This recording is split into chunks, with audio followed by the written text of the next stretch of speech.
কেন 5/5/2021 আমাকে একটি কেস দিয়েছে মমতা ব্যানার্জির পুলিশ এবং মাঝখানে এসেও ছিলাম 1-1.5 বছর আগে হাজিরাও দিয়েছিলাম।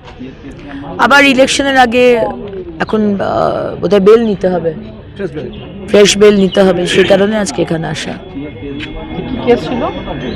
5/5/2021 যতদূর আমার মনে হচ্ছে সেই সময় আমি রাজ্যের মহিলা মোর্চার সভানেত্রী এবং যে পোস্ট পোল ভায়োলেন্স হয়েছিল সেই নিয়ে আমরা এসেছিলাম। আমাদের কার্যকর্তাদের মারধর করা হয়েছিল, প্রচণ্ড অত্যাচার হয়েছিল এই বীরভূম ডিস্ট্রিক্টে এবং কোভিডের সময় ছিল, সেই হিসেবে তারা কেস দিয়েছে। মানে একদিক থেকে অত্যাচারটাও করবেন, আবার একদিক থেকে মানুষের পাশে দাঁড়ালে, কার্যকর্তার পাশে দাঁড়ালে কেসও খেতে হবে। এটাই তো হয়ে এসেছে 15 বছর ধরে। তবে আর হবে না। 2026-এর মে মাসে বিজেপি সরকার গঠন হচ্ছে এবং বাংলার মানুষ পরিবর্তন চাইছে, পরিবর্তন হচ্ছে। কোভিডের সময় লোক জমায়েত হয়েছিল বেশি, যতদূর আমার প্রদীপবাবু উকিল রয়েছেন, আমার অ্যাডভোকেট, উনি বলছেন যে ওই কেসই বোধহয় দেওয়া হয়েছে।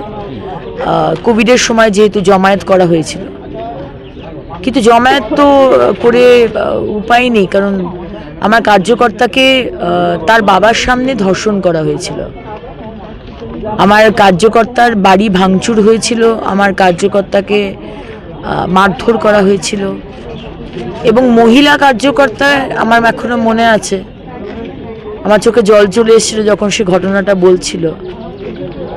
পুকুরের যে আল হয়, সে আলেও লুকিয়েছিল সারা রাত, তারপরেও বাঁচতে পারেনি। সংখ্যালঘু সম্প্রদায়ের টিএমসির ক্যাডার লোক এসে, তার গ্রুপ এসে, মব এসে তার বাবার সামনে তাকে ধর্ষণ করেছিল। এরকম বিভিন্ন ঘটনা হয়েছিল। আমরা কার্যকর্তার পাশে সবসময়তেই আছি এবং তাতে যদি কেস খেতে হয়, খাবো, কি করা যাবে। আগামী ভোট তো অবাধ হবে, অবাধ ভোট, এবং মানুষ ভোট দেবে, নির্ভয়ে দেবে। বাংলার মানুষকে বলবো, আপনার যাকে মন চায় তাকে ভোট দেবেন, কোনো বাধ্যবাধকতা নেই।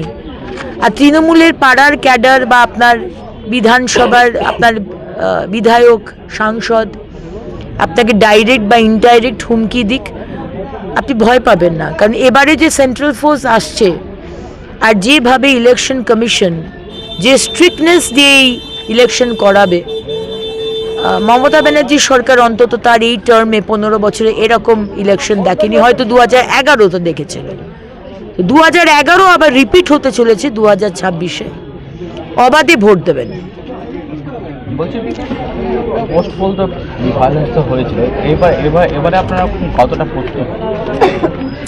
এবারে পোস্টপোল ভায়োলেন্স হবে না, কারণ বিজেপি সরকার হবে। তো আমাদের নেতৃত্ব আমাদের শেখায়নি যে সরকার হবার পরই সমস্ত বিরোধী পক্ষকে মারধর করা, মহিলাদের ধর্ষণ করা, পার্টি অফিস সঙ্গে সঙ্গে আগুন জ্বালিয়ে বা দখল করে নেওয়া, এই শিক্ষা আমরা পাইনি। তাই যারা বিরোধী আছে, আপনাদের ভয়ে পাওয়ার কোনো কারণ নেই। বিজেপি সরকার হচ্ছে, কিন্তু বিরোধীদের যে স্পেস একটি সরকারের পক্ষ থেকে দেওয়া দরকার, আমরা কিন্তু সবসময়তেই সেই স্পেস দেব। মমতা ব্যানার্জিও বলেছিলেন 2011-তে সমস্ত বিরোধীরা স্পেস পাবে, কিন্তু মমতা ব্যানার্জি, আপনি যেরকম বাংলার মানুষকে প্রতিশ্রুতি দিয়ে প্রতারণা করেছেন, আপনি বিরোধীদেরও প্রতিশ্রুতি দিয়ে প্রতারণা করেছেন। স্পেস তো দেনইনি এই আমার মতো ব্যক্তিদের কেস দিয়ে। আমার তো নামে আর্মস কেসও আছে। আপনি আমাদের মুখ বন্ধ করার চেষ্টা করেছেন। গণতন্ত্রে বিরোধী থাকাটা খুব দরকার, একটা হেলদি কম্পিটিশন। বিজেপির সরকার এলে সেই হেলদি কম্পিটিশন হবে, কারুর মুখ বন্ধ করা হবে না, আর কারুর পার্টি অফিসও দখল করা হবে না। তাই বিরোধীদের বলবো, টিএমসি আপনারা তখন বিরোধী হবেন কি নিশ্চিহ্ন হয়ে যাবেন সিপিএমের মতো, সেটা বলতে পারছি না, কিন্তু আপনাদের কেউ মারধর করবে না, আপনাদের কেউ মুখ বন্ধ করবে না।